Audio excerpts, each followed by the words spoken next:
ಹಾಸನದಲ್ಲಿ ಹೃದಯಾಘಾತ ಪ್ರಕರಣಗಳು ಹೆಚ್ಚುತ್ತಾ ಇದ್ದು ಇದೀಗ ಮತ್ತೊಂದು ಜೀವ ಬಲಿಯಾಗಿದೆ.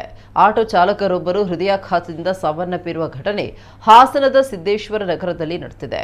37 ವರ್ಷದ ಗೋವಿಂದ ಮೃತ ಆಟೋ ಚಾಲಕ. ಇದು ಬೆಳಗ್ಗೆ 7 ಗಂಟೆ ಸಮಯದಲ್ಲಿ ಗೋವಿಂದ್ಗೆ ಎದೆನೋವು ಕಾಣಿಸಿಕೊಂಡಿತ್ತು. ಈ ಹಿನ್ನೆಲೆ ತಾನೇ ಆಟೋ ಚಲಾಯಿಸಿಕೊಂಡು ಜಿಲ್ಲಾಸ್ಪತ್ರೆಗೆ ಹೋಗಿದ್ರು. ವೈದ್ಯರು ಬರುವಷ್ಟರಲ್ಲಿ ಅವರು ಸಾವನ್ನಪ್ಪಿದ್ದಾರೆ ಅಂತ ಹೇಳಲಾಗಿದೆ. 1 ತಿಂಗಳ ಅಂತರದಲ್ಲಿ ಹಾಸನ ಜಿಲ್ಲೆಯಲ್ಲಿ 17 ಮಂದಿ ಹೃದಯಾಘಾತದಿಂದ ಮೃತಪಟ್ಟಿದ್ದು ಆತಂಕ ಸೃಷ್ಟಿಸಿದೆ.